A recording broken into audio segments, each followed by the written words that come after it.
Now, notice Moses, in the day God was going to deliver the children of Israel according to His word, what did He do? He chose a simple family. We have no record of him. See, it's just the son of Levi is all we know. And so and his wife. ఇప్పుడు మోషేను గమనించు. ఆయన వాక్య ప్రకారముగా దేవుడు ఇశ్రాయేలును విమోచించు దినాన ఆయన ఏం చేశాడు? ఆయన ఒక సామాన్యమైన కుటుంబమును ఎన్నుకున్నాడు. వారిని గూర్చిన వివరణ మన యొద్ద లేదు. చూశారా? కేవలము లేవి కుమారుడనే మనకు తెలుసు. చూశారా?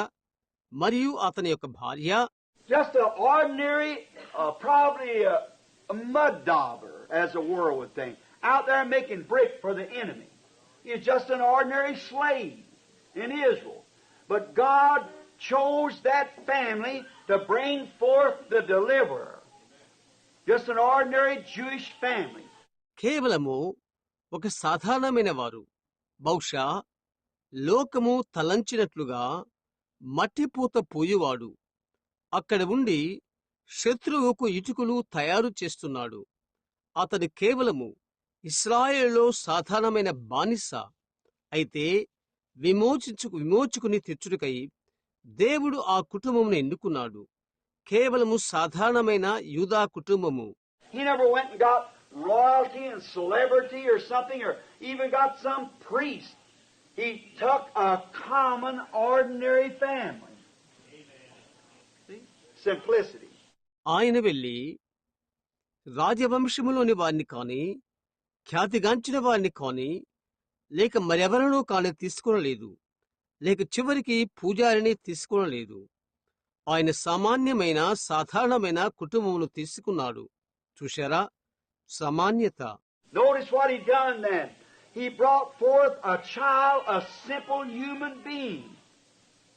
He could have ordained the sun if he wanted to deliver him. He could have ordained the wind to deliver him. He could have ordained an angel to deliver him. Oh, hallelujah! God can do whatever He wants to do. ఆయన ఏమి చేశాడు గమనించు. ఎప్పుడు ఆయన ఒక బిడ్డను తెచ్చాడు, ఒక సాధారణమైన మానవుడు. వాణ్ణి విమోచించుటకు ఆయన కోరినట్లయితే ఆయన సూర్యుని నియమించగలడు. వాణ్ణి విడిపించుటకు ఆయన గాలిని నియమించగలడు. వాణ్ణి విడిపించుటకు ఆయన ఒక దేవదూతను నియమించగలడు. ఓ హల్లెలూయా! ఆయన ఏమి చేయాలనుకుంటే దేవుడది చేయగలడు. But how do you know that, Brother Branham? God won't leave His program. That's the reason we know that this day it's got to be simple. Amen. Now He always works in simplicity. సరే, అది నీకు ఎలాగో తెలుసును సహోదర బ్రహాం అని అంటావు. దేవుడు ఆయన ప్రణాళికను వదలడు. ఆ కారణము చేతనే ఈ దినము అది సామాన్యముగా ఉండవలసి ఉన్నది అని మేము ఎరిగి ఉన్నాము. చూశారా? ఆయన ఎల్లవేళ సామాన్యతలో పనిచేయును. But God in the beginning that could have made the sun preach the gospel, or the winds preach the gospel, or an angel preach the gospel, but He ordained man for that purpose, and He never changes it. అయితే దేవుడు ఆరంభంలో సువార్తను ప్రకటించుటకు సూర్యుని చేయగలడు, లేక సువార్తను ప్రకటించుటకు గాలిని చేయగలడు, లేక సువార్త ప్రకటించుటకు ఒక దేవదూతను చేయగలడు. అయితే ఆ ఉద్దేశం కొరకు మానవులను నియమించాడు, మరియు దానిని ఆయన ఎన్నడూ మార్చడు. He never ordained denominations. He never ordained groups of man. He ordained man to preach the gospel. Amen. Not machinery, mechanical devices, or any angelic being. It was man. ఆయన సంఘ శాఖలను నియమించలేదు, మనుష్య గుంపులను ఆయన నియమించలేదు, సువార్తను ప్రకటించుటకు మనుషులను ఆయన నియమించెను. యంత్రములను కాదు, యంత్ర సామ్రాజ్ఞిని కాదు, లేక ఎలాంటి దేవదూతను కాని నియమించలేదు. అది మానవుడు. And when He brought deliverance to the people down there, He sent a simple human being born of a simple family and a bunch of slaves. Oh my, what a God He is, unfolding Himself in simplicity. అక్కడున్న ప్రజలకు ఆయన విమోచన తెచ్చుట కొరకై బానిసల గుంపులోనున్న సామాన్య కుటుంబంలో పుట్టిన సామాన్య మానవుని ఆయన పంపాడు. ఆహా! ఎటువంటి దేవుడు ఆయన! సామాన్యతలో తనకు తాను బయలుపరుచుకును. Now notice, and he had him trained in worldly wisdom so that he could fail and show that it isn't wisdom that we'll ever be delivered by, it's by faith that we are delivered. గమనించుడి, ఆయన అతనికి లోక జ్ఞాన విషయంలో తర్బీతునిచ్చాడు. తద్వారా అతడు ఓడిపోటు కొరకై మరియు మనము విముక్తి చెందే జ్ఞానము అది కాదని చూపుట కొరకై అలాగు చేశాడు. విశ్వాసము ద్వారానే మనము విడుదల పొందవలసి ఉన్నది. He let him go in and get such an education until he could teach the Egyptians wisdom. He was so smart. God was with that simple family who could perhaps maybe not write their name.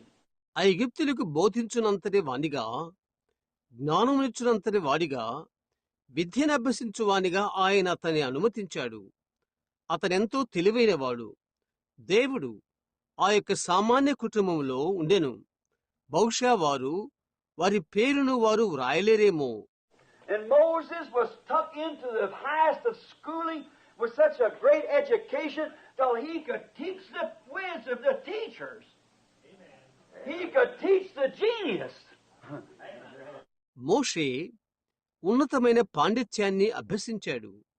అటువంటి గొప్ప విద్యతో ఉపదేశమును అతడు జ్ఞానమును ఉపదేశింపగలిగాడు. అతడు పండితులకు బోధించగలిగినవాడు. Yes, and God let him get that way so he could display himself in humility to show that wisdom has nothing to do with it, and Moses miserably failed in his genius. He let him get that way for his purpose, so he'd fail. And he did fail, and he fell. అవును, ఆ విధముగా అతడు ఎదుగుటకు ఆయన అనుమతించాడు.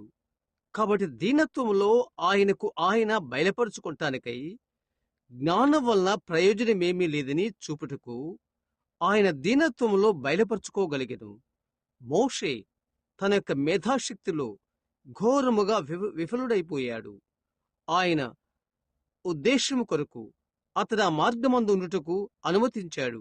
తద్వారా అతడు విఫలుడైన కొరకై అతడు అపజయమొందాడు మరియు అతడు పడిపోయాడు. So to show not by power, not by might, but not by the wisdom of Egypt, not by the wisdom of our schools, not by the power of our seminaries, but not by the amounts of our organization, not by the power of our scholarly teaching, but by my Spirit, saith God. కాబట్టి శక్తి చేత బలము చేత కాదని చూపించుటకు, అయితే ఐగుప్తు జ్ఞానము చేత కాదు, మన పాఠశాల జ్ఞానము చేత కాదు, సెమినరీల పాఠశాల బలం వలన కాదు, అయితే సంస్థాపకముల ఐక్యత వలన కాదు, మన పాండిత్య ఉపదేశం వలన కాదు, అయితే నా ఆత్మ ద్వారానే దేవుడు చెప్పుచున్నాడు. His wisdom was vanished, and at its end, when he met God in the burning bush, there he took off his shoes and humbled himself to humility and forgot all about his wisdom. అతని యొక్క జ్ఞానము దాని అంతమున అదృశ్యమైపోయినది. దేవుడు అతనిని అక్కడ మండుచున్న పొద యొద్ద కలిసినప్పుడు అతడు తన చెప్పులు తీసి తన్ను తాను దీనత్వంతో తగ్గించుకుంటానికి మరియు అతని జ్ఞానాన్ని గురించి మర్చిపోయాడు. God bringing deliverance had to train him in wisdom to let him fall, to show that you cannot lean upon the arm of your own understanding or anybody else's understanding.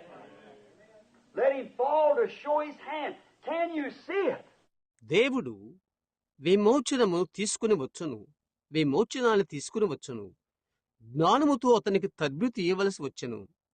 అతడు పడిపోటు కొరకై నీవు నీ స్వంత తెలివియగు బాహువు మీద లేక మరొకరి తెలివి మీద ఆనుకొనలేవని ఆయన బాహువును చూపుటకు అతడు పడినట్లుగా చేశాడు. మీరది చూడగలిగితేరా? God's purpose in doing so was to display himself in humility. And he let Moses become the highest until he'd be the next Pharaoh. He was a mighty general. అలాగు చేయట్లో దేవుని యొక్క ఉద్దేశమేదనగా దీనత్వంలో ఆయనకు ఆయన కనపరుచుకుంటా ఉన్నత స్థానాన్ని మోషే పొందుటకు ఆయన అంగీకరించాడు. ఫరో తరువాత అంతటి వాడవుట వరకు అతడు శక్తిగల సైన్యాధిపతి. According to history, he conquered Moses himself, the countries around, and then when he turned to the work of the Lord with all of his talent, God let him take a headlong topple. So that he could put him out there on the desert and beat all that out of him and then appear to him in humility and send him down with a stick in his hand to deliver the people. చరిత్ర ప్రకారంగా మోషే తాను ఒక్కడే చుట్టుపక్కల దేశాలను జయించాడు. తరువాత తనకున్న అన్ని సామర్థ్య యోగ్యతలతో ప్రభు యొక్క కార్యమునకు అతడు తిరిగి వచ్చినప్పుడు అతడు తలకిందునగట్లుగా చేశాడు. తద్వారా అతనిని అక్కడి ఎడారిలో ఉంచి అతనిలో ఉన్నవన్నీ కొట్టివేశాడు. తరువాత అతనికి అగుపించాడు. దీనత్వముతో ప్రజలను విమోచించుటకు అతని చేతిలో ఒక కర్రతో అతన్ని పంపాడు. When he couldn't do it by a military training, by an education, by a scientific education, and by a military force, he could not do it, and he'd give him an old crooked stick off the desert, and he did it with him. God in humility, simplicity. ఒక సైనిక శిక్ష ద్వారాను, ఒక విద్య ద్వారాను, ఒక విజ్ఞాన విద్య ద్వారాను అతనిది చేయలేకపోయాడు. సైనిక బలము ద్వారా అతడు చేయలేకపోయాడు. ఆయన అతనికి ఎడారిలో ఒక వంక కర్ర ఇచ్చాడు.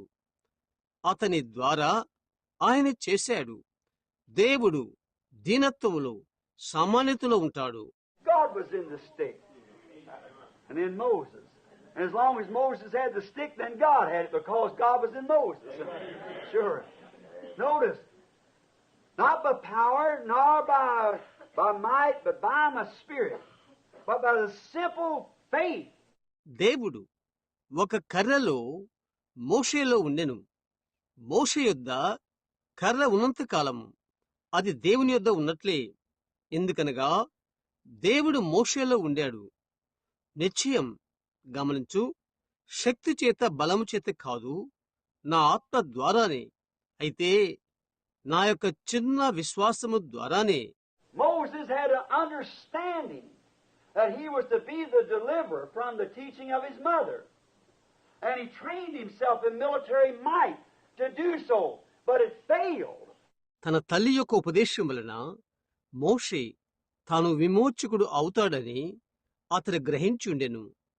అలాగు చేయుటకు సైనిక శక్తితో అతడు తద్భీతి పొందెను. అయితే అది సఫలత కాలేదు.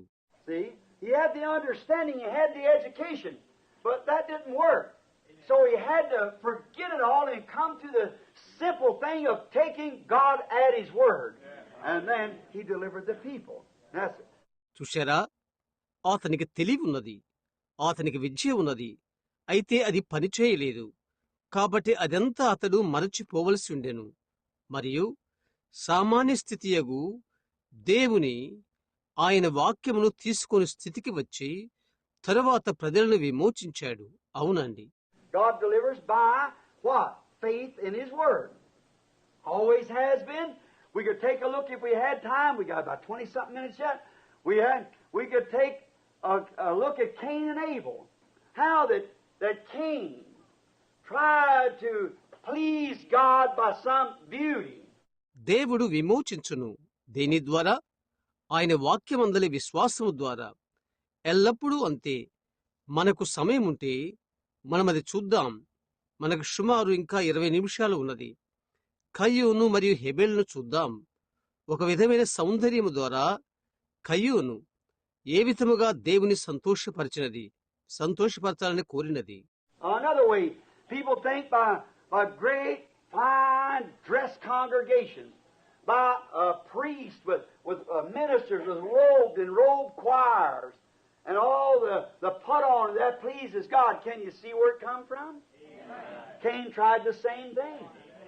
మరో విధము ప్రజలు తలస్తారు, గంభీరమైన అందమైన వస్త్రములు ధరించిన సభ ద్వారా, పూజారుల ద్వారా, అంగీలు ధరించిన సేవకులు, వస్త్రాలు ధరించిన గాయకులు ఇవన్నీ ధరించుట అది దేవునికి సంతోషం కలుగు చేయును అని ప్రజలు తలస్తారు. అది ఎక్కడి నుండి వచ్చినదో మీరు చూడగలిగారా? కయ్యూను అలాంటిదే ప్రయత్నం చేశాడు. And he built him an altar. No doubt that he made it pretty. And the man was sincere. He worshiped. He thought, as long as I'm sincere, it doesn't make any difference. It does make a difference. You can be sincerely wrong. అతడు ఆయనకు ఒక బలిపీఠము కట్టాడు.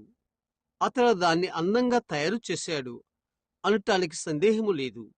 ఆ మనుష్యుడు యథార్థవంతుడు. అతడు ఆరాధన చేశాడు. నేను విధేయుడిగా ఉన్నంతకాలము ఎలాంటి వ్యత్యాసముండదు అని అతడు అనుకున్నాడు. అది వ్యత్యాసము కలిగించును. నీవు యథార్థంగా ఉంటే తప్పే. Notice he built this altar, and more like put flowers and fixed it up and put beautiful fruits, and thought, surely a great, holy, clean, beautiful God will accept that sacrifice. గమనించు, అతడు ఈ బలిపీఠమును కట్టాడు. పూలు చక్కగా పెట్టి, అందమైన ఫలములు పెట్టి, నిజంగా మహోన్నతుడు, పరిశుద్ధుడు, నిర్మలుడు, అందమైన దేవుడు ఆ అర్పణను స్వీకరించును అని తలంచాడు. But see, he done it with his own wisdom. He done it by his own thoughts. And that's what it is today. They do it by their own wisdom, by their schooling, by their education and ethics that they have learned. అయితే గమనించుడి, తన స్వంత జ్ఞానముతో దానిని అతడు చేశాడు. తన స్వంత తలంపులతో అతడు అది చేశాడు. అదే ఈరోజు కూడా వారు వారి స్వంత జ్ఞానము చేత, వారి స్వంత పాండిత్యము చేత, వారి విద్య చేత, మరియు వారు నేర్చుకున్న నీతి శాస్త్రము చేత, but able by revelation, by faith, offered unto God a more excellent sacrifice. Nothing clean about it as far as it looked, humanly speaking. అయితే హేబెలు ప్రత్యక్షత ద్వారా, విశ్వాసము ద్వారా ఎంతో శ్రేష్టమైన అర్పణను దేవునికి అర్పించాడు. మానవత్వ రీతిలో మాట్లాడినప్పుడు అది చూడగా అందును గూర్చి పరిశుభ్రత ఏమీ లేదు, ప్రత్యేకత ఏమీ లేదు. The little fellow and grabbing him by the neck and wrapping a vine around him like that and pulled him along to this altar. There's nothing so beautiful about it. ఆ చిన్నదానిని మెడపట్టుకుని గట్టిగా లాగుచూ ఆ విధంగా చుట్టూరా ద్రాక్ష తీగ చుట్టి దాని బలిపీఠం వద్దకు లాక్కొచ్చాడు. దాని గూర్చి అందమైనది ఏమీ లేదు. Laying him up on the altar and hacking his little throat with a sharp rock until his blood flying all over him bleeding, dying. It was a horrible sight. See? To see it. It was simple though. బలిపీఠం పైన దాన్ని పరుండబెట్టి ఒక పదునైన రాతితో దాని చిన్న గొంతు కోశాడు. దాని రక్తం తన మీద చిందింపబడింది. అది అరుపులు అరుస్తూ చనిపోయేంతగా లాక్కొచ్చాడు. అది చూచుటకు భయంకరమైన దృశ్యం అయినను అది సామాన్యమైన విషయం. In simplicity, he knowed that he was born of his mother and father's blood. Born in his mother's blood, by his father's blood, and it was blood that caused the fall, so it was blood that would take it back. So he offered unto God a more excellent sacrifice because it was revealed to him.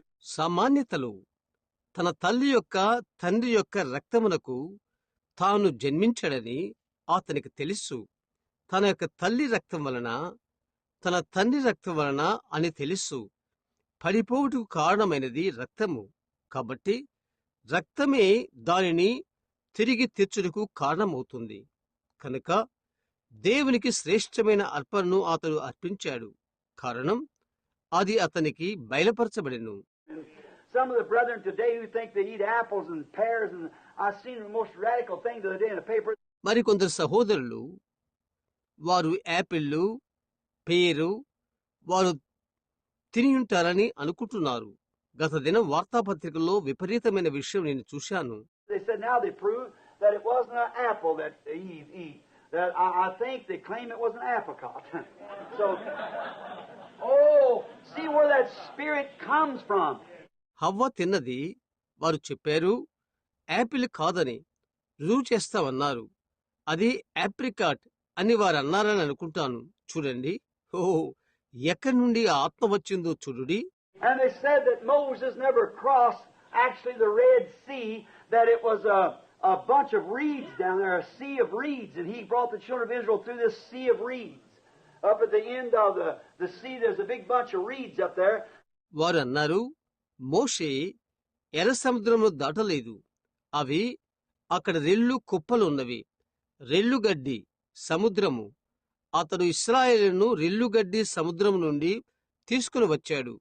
సముద్రం యొక్క చివరన అక్కడ రెల్లు కుప్పలు కుప్పలుగా ఉంటుంది. And Moses crossed the sea, but it was the sea of reeds that he crossed. You know, grass tall like tulies and things that he crossed through that. మోషే సముద్రమును దాటాడు.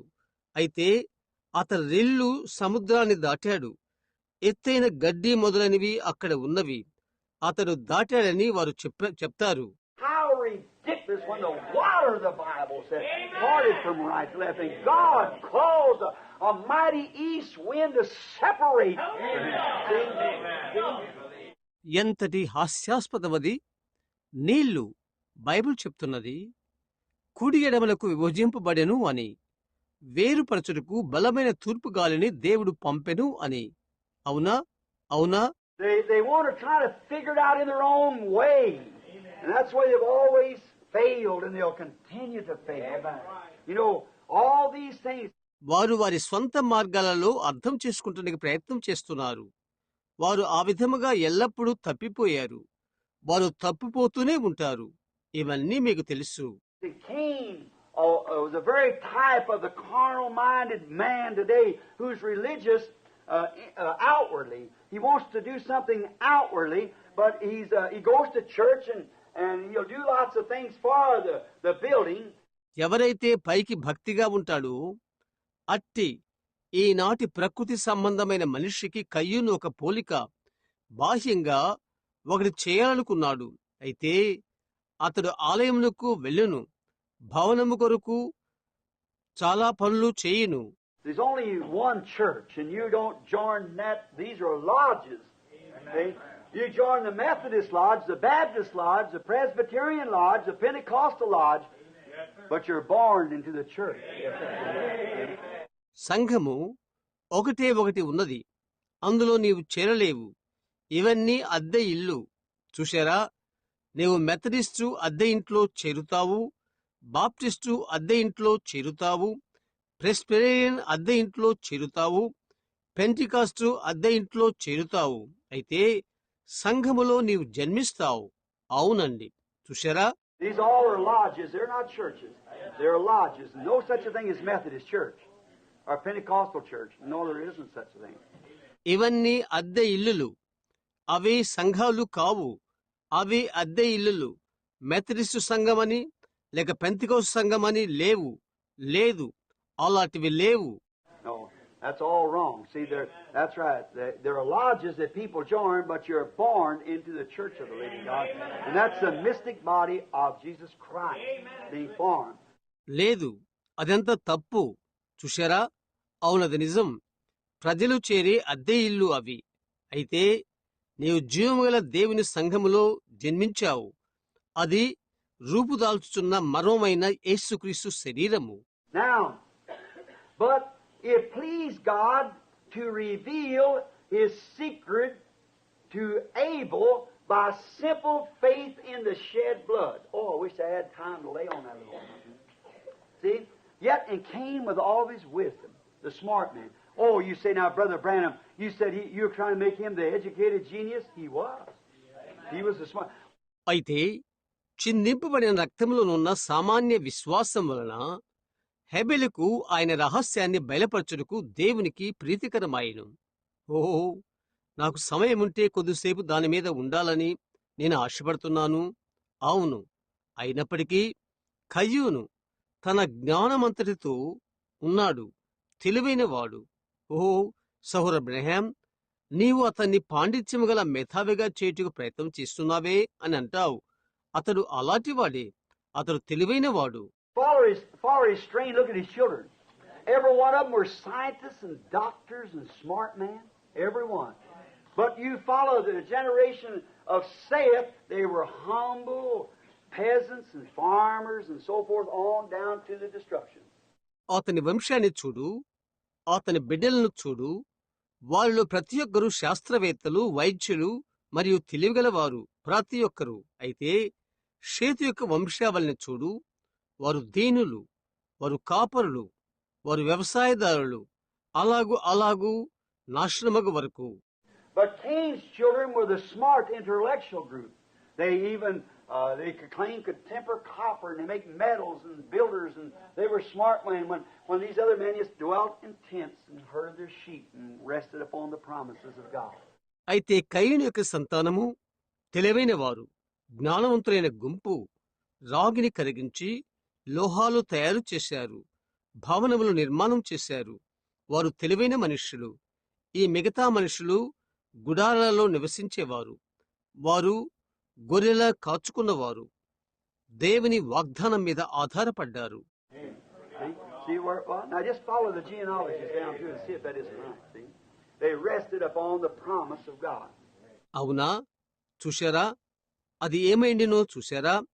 వారి యొక్క వంశావళిని వరుసగా చూచి అది అవునో కాదో చూడండి. చూశారా? దేవుని వాగ్దానం మీదనే వారు ఆధారపడ్డారు. That's how Noah was chosen from that kind of a people. That's how Paul was taken out from his flock. See? That's how John Wesley, Martin Luther, and what more. ఆ విధమైన ప్రజల నుండి నోహువు ఆ విధముగా ఎన్నుకోబడ్డాడు. ఆ విధముగానే పౌలు తన మంద నుండి తీసుకునబడ్డాడు. చూస్తున్నారా? ఆ విధముగానే జాన్ వెస్లీ, మార్టిన్ లూథర్ మరి ఇతరులు ఎన్నుకోబడ్డారు. That's how you come to be what you are today. See? The same thing, humble to believe the simple promise of God. ఈ రోజు మీరు ఏమై ఉన్నారో ఆ విధంగా మీరు రాగలిగారు. అలాగనే దేవుని యొక్క సామాన్యమైన వాగ్దానము నమ్ముటకు అనుకువతో వచ్చారు. Now, notice it pleased God to identify. Now, God always will vindicate whether it's the truth or not. Now, many people try to act themselves into something that God says a million miles from. ఇప్పుడు గమనించుడి, గుర్తింపబడుట దేవునికి అది ప్రీతికరమైనది. అది సత్యమా లేదా అని దేవుడు ఎల్లప్పుడూ రుజువు చేస్తాడు. చూశారా? మిలియన్ల మైళ్ళ దూరములో దేవుడు ఉన్నట్లు అనేకులు ప్రవర్తించుటకు ప్రయత్నించుదురు. That's right. But when you see God come back around and say it's punctuated, say that's right. That's right. That's right. Then you know that's true. అవునది నిజం. అయితే దేవుడు తిరిగి వచ్చి అది నిజం, అది నిజం, అది నిజం అని అది నొక్కి చెప్తే అప్పుడు అది నిజమని తెలుసుకుంటారు. Now, when the offerings was on the altar, God refused his intellectual conception of God. But when he seen Abel by simple faith to believe that it was not apples or fruits of the field, but it was blood, by faith he believed it by revelation from God. God vindicated Adam by accepting his sacrifice. అర్పణలు బలిపీఠం మీద ఉండగా దేవుని గూర్చిన బుద్ధి కుశలతతో కూడిన అవగాహనను దేవుడు తృణీకరించాడు. అయితే ఆయన హెబెలును చూచినప్పుడు అది యాపిల్ కాదు, లేక పొలంలోని ఫలాలు కాదు. అయితే అది రక్తమని నమ్మిన చిన్న విశ్వాసము ద్వారా, విశ్వాసమును బట్టి అది అతడు నమ్మాడు. దేవుని ఎదురు నుండి వచ్చిన ప్రత్యక్షత ద్వారా అతడు నమ్మాడు. అతని అర్పణను అంగీకరించడం ద్వారా దేవుడు ఆదామును రుజువుపరిచాడు. చూశారా? That's where we think of praying for the sick. Anything else? Jesus said, if you abide in me and my word, and you just ask what you will, and it shall be done to you. Now, as we're coming right on down fastly now, for 20 minutes more. రోగుల కొరకు ప్రార్థించినప్పుడు మరి దేనిలోనైనా అదే మనం అక్కడ తలంచున్నది. యేసు చెప్పియున్నాడు, మీరు నాయందును నా మాటలు మీ యందును నిలిచి ఉండినట్లయితే మీకేది ఇష్టమో అది అడుగుడి, అది మీకు అనుగ్రహింపబడును అని. ఇప్పుడు మనము త్వరగా క్రిందకి వస్తున్నాము.